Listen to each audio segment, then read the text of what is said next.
Hello students, we are doing chemistry. So let's see what we are going to take up in this topic.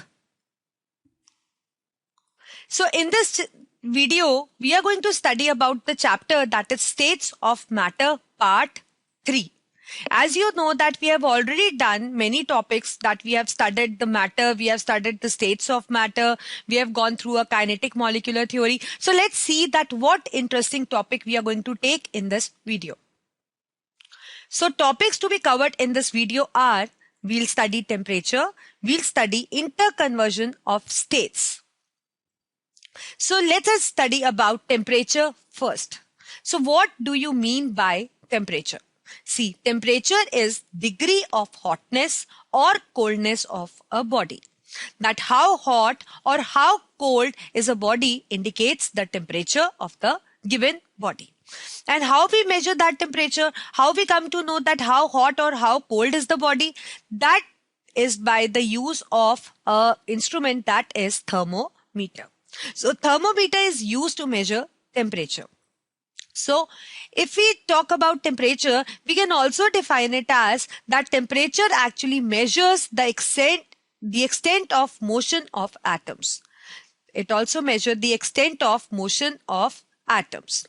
So as you can see in the figure, these are the different scales to measure the temperature. So let's see that how we can measure the temperature. So we have different temperature scales, like the popular temperature scales are Celsius and Kelvin. Celsius is written as degree Celsius and Kelvin is written as K. So if we talk about the boiling point of water means the temperature at which water boils. That is, the water gets converted to water vapor. So that temperature is 100 degree Celsius. But if we talk about in this temperature in Kelvin, then boiling point of water is 373 Kelvin. Likewise, if we talk about freezing point of water, it is 0 degree Celsius. That is the temperature at which water forms ice. But if we talk about freezing point of water in Kelvin scale, it is 273 Kelvin. So now why the 100 degrees Celsius is converted to 373 or written as 373? The reason being 0 degrees Celsius is equal to 273 Kelvin. So if you have any temperature in degrees Celsius and you add 273 to it, it gets converted to Kelvin scale. So that means degree Celsius and Kelvin scales can be interconverted. So like if I say that if I have a temperature of 20 degrees Celsius and I need to convert into Kelvin, so what I have to do? I just have to add 273 to it. It becomes 293 Kelvin. So likewise, if I have a temperature 293 Kelvin and somebody asked me to convert into degrees Celsius, how can I do that? Just by subtracting 273. So it comes out to be 20 degree Celsius. So in a similar manner, the 100 degrees Celsius is written as 373 by adding 273 into it, or 0 degrees Celsius is written as 273 Kelvin. So I think you got it, that these are the temperature scales and how we can interconvert them. Now there is an absolute temperature scale. So which out of two, that is degrees Celsius or Kelvin, which is called as absolute scale of temperature? Kelvin is called as absolute scale of temperature because on it, the lowest possible temperature is 0. On it, the lowest possible temperature achieved is 0. That is the reason it is called as absolute temperature scale. Now relation we have already discussed that if you need to convert degrees Celsius to Kelvin, you need to add 273, and if you need to convert Kelvin to degrees Celsius, we have to subtract 273. So by doing so, we can interconvert them. We have another scale also, that is Fahrenheit. Fahrenheit scale, the freezing point of water on Fahrenheit scale is 32 and boiling point of water is 212. But maximum scale that is used is Kelvin and degree Celsius. Now we are doing interconversion of states of matter. What do you mean by interconversion of states of matter? It means that different states, that is solids, liquids and gases, they can be interconverted. That is, they can be changed from one form to another. But how they can be changed? They can be changed by altering the physical conditions. That is, by altering the temperature or by altering the pressure. So these are the two factors which can actually help in changing the state of the matter. So let's define that, and then we'll see that how we can interconvert the states. So what do you mean by interconversion? The phenomena due to which the matter changes from one state to another and back to the original state by altering the conditions of temperature and pressure, that is called as interconversion of states. Like in this figure, you can see that we have this is solid, this is liquid because particles have little spaces, and this is gas because they have high spaces between them. Now we can convert solid to liquid, right? And the process is called as melting. We can convert liquid to gas, and the process is vaporization. We can convert gas to solid, and the process is gas to solid is the deposition. Right. In a similar manner, we can convert the other way also, like we did from solid to liquid, liquid to gas. Similarly, we can do gas to liquid, which is condensation, liquid to solid, which is freezing, and solid directly to gas, which is sublimation. So let's see these phenomena in detail. So interconversion is clear that it is the change of matter from one physical state to another. So we have already discussed the freezing, melting, these terms, vaporization, condensation, we have seen them. That we can convert solid to liquid, we can also convert liquid to gas. Similarly, we can convert gas to liquid, and we can also convert liquid to solid. And there is a process by which we can directly convert solid to gas and gas to solid. So all these things, all these phenomena, that is the changing from one state to another, require the energy changes. In some phenomena, the energy is being absorbed, and in some phenomena, the energy is being released. So the energy that is involved in changing the state, whether it is absorbed or released, that energy is called as latent heat. So we can define as the latent heat is the amount of heat which is either released or absorbed during the change of state of the substance. Sometimes it is released, sometimes it is absorbed, just depend that which state we are converting to.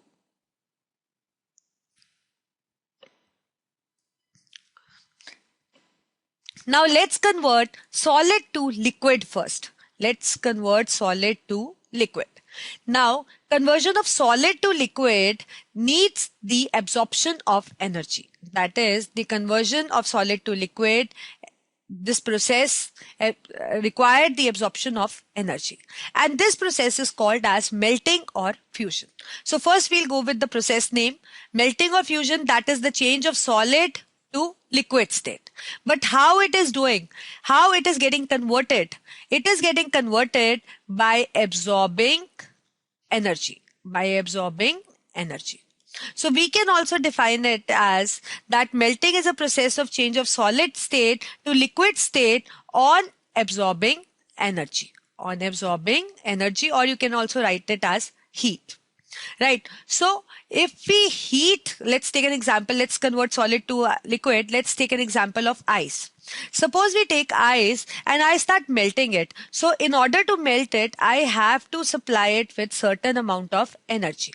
Right. And this energy is latent heat. This is clear.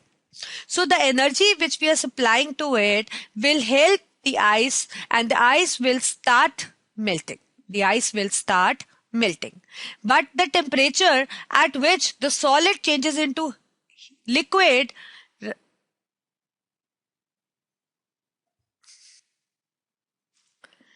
Let's see the conversion of solid to liquid. See, when solid gets converted to liquid, the process is called as melting, or we can also call it as fusion. For example, we know that ice can be converted into water. So this process is melting or fusion. So we can define the melting or fusion by that it is a change of solid state to the liquid state. Solid state of substance is changed into the liquid state, like ice is being changed into water in this case, right? So how it is changed? for changing solid to liquid, the solid has to absorb energy. The solid has to absorb energy. Without energy, it cannot be changed into liquid state, right? So we need to heat it. Like if you put the ice on a slab at room temperature, then it will actually absorb the heat from the surroundings and it will start melting, but still it is absorbing heat. So whether you are heating it or it is absorbing the heat from the atmosphere, this process needs the heat to get for so melting point is the temperature at which solid changes into liquid on heating at atmospheric pressure. Like melting point of ice is 0 degree Celsius. Melting point of ice is 0 degree Celsius, right? So that means at this point, now let's see the conversion of solid to liquid. See, the conversion of solid to liquid is called as melting. The process of conversion of solid to liquid is called as melting or fusion. So we can define as the change of solid state of substance to liquid state is called as melting. So this process is called as melting. Now for melting, the substance need to absorb energy. For melting, the substance need to absorb energy. So it absorbs energy and get converted into liquid. The temperature at which the solid get converted into liquid is called as melting point. So we can define as the melting point is the temperature at which the solid changes into liquid on heating or by absorbing heat, you can write, at atmospheric pressure. For example, if we heat ice or if ice absorbs the heat from the room temperature, it gets converted into water. That is, it melts.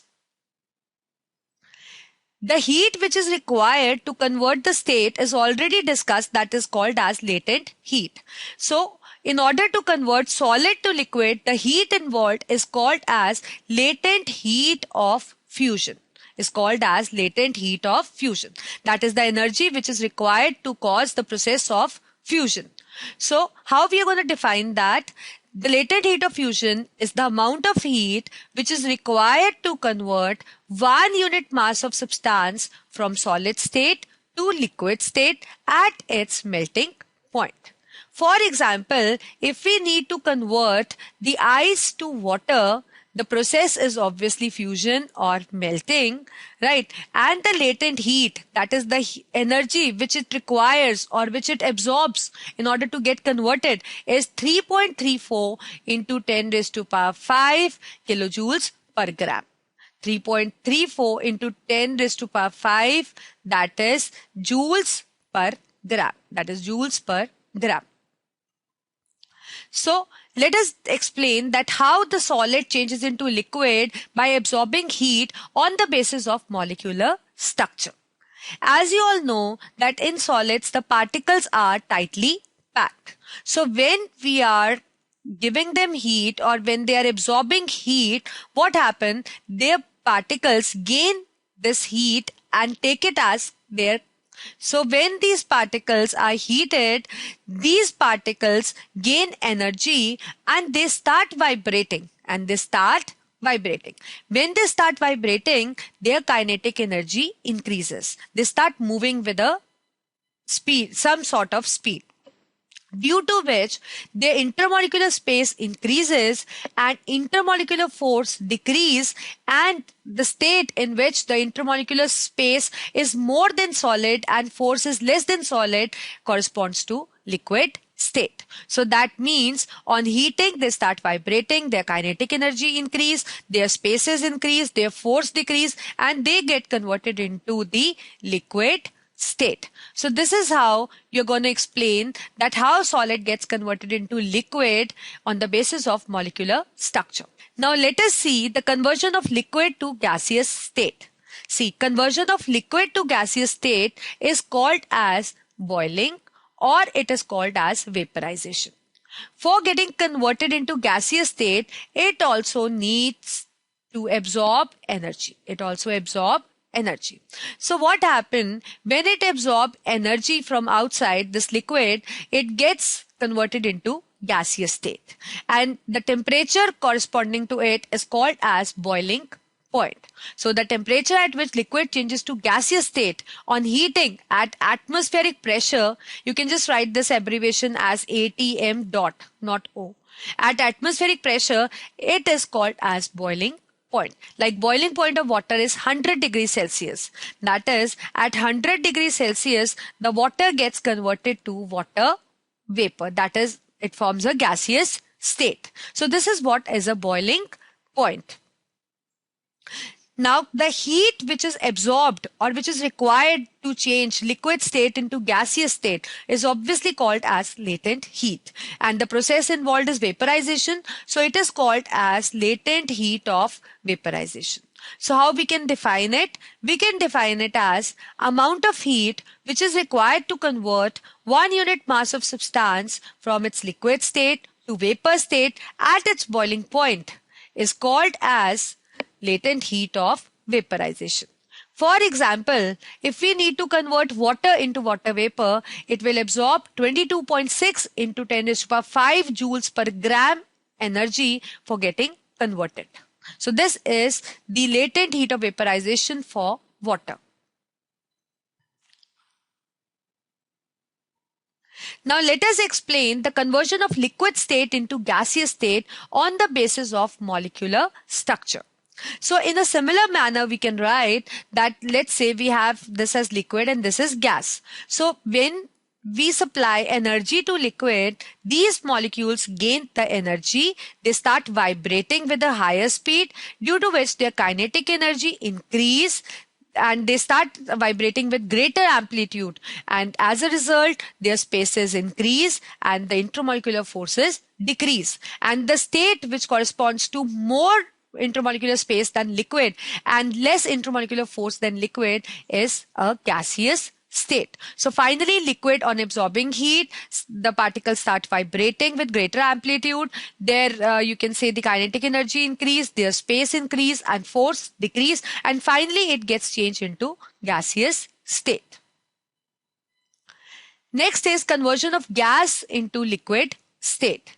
The conversion of gas into liquid state is called as, like we have already done solid to liquid, liquid to gas. So now we are doing gas to liquid. Gas to liquid is called as condensation, or it can also be called as liquefaction process. Can also be called as liquefaction process.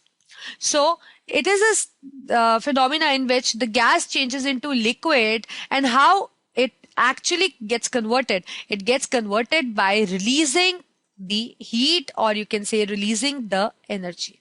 So when gas releases the heat or energy, it gets converted into liquid. And this phenomena is called as condensation. And this occurs at temperature below the boiling point of the substance. So what is liquefaction point? Liquefaction point can be defined as the temperature at which the gas changes to liquid, and it occurs below the boiling point of the substance. So now let us explain the conversion of gaseous state to liquid state on cooling. So I think it's clear, liquefaction is the change of state from gaseous to liquid, and how it is done? It is done by reducing the temperature, that is by taking the energy out from the substance, that it is releasing energy, or by applying pressure.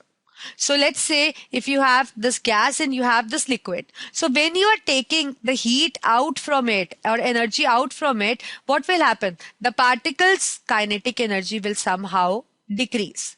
And if the kinetic energy will decrease, obviously the motion will cease, or you can say it will start ceasing.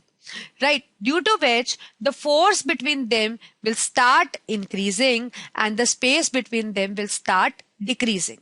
As a result, they will finally change into liquid state. So this can happen either by taking out the energy or by applying pressure. So if you apply the pressure also, then also the same thing is going to happen. Kinetic energy will decrease, they will start moving closer, forces will increase and spaces will decrease, and finally they will get converted to liquid state.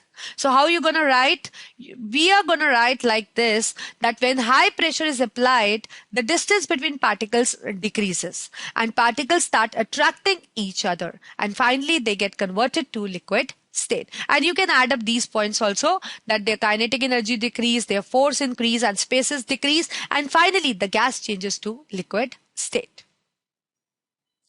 Whenever there is a change in state, or we can say that whenever there is a phase transition take place, the mass of matter doesn't change. It always remains same, right? Only the state gets changed.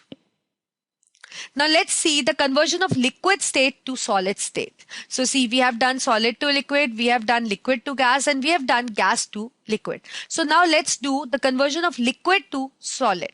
Conversion of liquid to solid is called as freezing.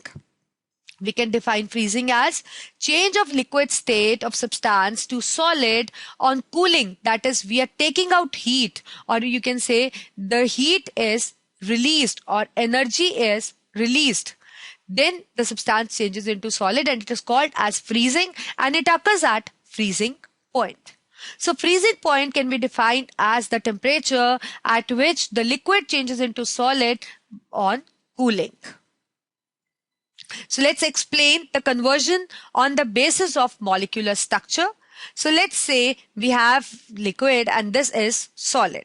Now, when we are taking out heat out of the liquid, or it is being cooled, or it is releasing energy, then they will start vibrating with lower amplitude. And when the vibration amplitude will decrease, obviously the space will start decreasing and the force will start increasing as they will be pushed closer to each other. And as a result, they get converted to solid state. So we have done solid to liquid, we have done liquid to gas, we have done gas to liquid, we already have done liquid to solid. Now there is a conversion which we can directly change solid to gas and gas to solid. That process is called as sublimation. Sublimation is the change of solid directly into gas. How? On heating. And then when these vapors, this gaseous state is cooled, then they directly change into solid state. So that means conversion of solid to gaseous occur on absorbing heat, and gas to solid by releasing heat. So we have two terms used in this phenomena. One is sublime, other is sublimate. What is sublime and what is sublimate? Sublimate is a solid substance which get converted to gaseous state. How? On heating. Right? And sublime is the gaseous state that is formed when the solid shows sublimation. So solid is called as sublimate and gas form is called as sublime. You should be familiar with these terms because these are important terms. Now, example of sublimation is naphthalene balls. As you have seen that, like when your mother is keeping your woolen clothes back into the boxes of the bed, then she often make use of these naphthalene balls. Right, because they are insect repellents. So what happens when these naphthalene balls are used in it, they have the tendency to show sublimation. That is, these solid balls directly get converted into the gaseous fumes, and these gaseous fumes actually prevent the insects from damaging the clothes, or wherever they are used, they are actually used as insect repellents. So this is sublimation. Now let's do a few question and answers. First question is, pick the substance that can't sublime. Like out of these options, there is a substance which cannot sublime. So the options are iodine, sodium chloride, naphthalene and ammonium chloride. Naphthalene we have already discussed that it shows sublimation. Similarly, ammonium chloride also shows sublimation, naphthalene also shows sublimation, and iodine also shows sublimation. But sodium chloride doesn't show sublimation. So the correct option is sodium chloride. Next question we have is, what information one gets from the boiling point and melting point? As you know that boiling point is the temperature at which a substance boils, and melting point is the temperature at which substance melts. So the boiling point and melting point of any substance helps in identification of the substance, and by this we can also identify the state of the substance. Next question is, convert 37 degrees Celsius to Kelvin and 273 Kelvin to degree Celsius. So we know that we can convert degree Celsius to Kelvin by adding 273 to it. So 37 plus 273, that is 310 Kelvin, and we can convert Kelvin to degrees Celsius by subtracting 273. So 273 minus 273, that is 0 degree Celsius. Another question is, do you know that why we feel more comfortable if we wear cotton clothes in summers? So the reason is, the cotton clothes are good absorber of water. So what happens in summers, you sweat a lot. So these cotton clothes, being good absorber, they rapidly absorb the sweat, and this sweat actually gets evaporated by taking large amount of heat from your body. And when they evaporate, they leave behind a cooling sensation. That is why you feel more comfortable while you wear cotton clothes in summer. So this question was in accordance with a phenomena that is evaporation. That is the change of liquid state into gaseous state, that is water is getting changed into water vapor by using the heat. So I think it's clear that why it's more comfortable to wear cotton clothes, because cotton clothes are good absorber. They can easily absorb the sweat of the body, and the sweat, by taking the heat from the body, gets evaporated, and evaporation always leave behind a cooling effect. So it gives you a cool sensation.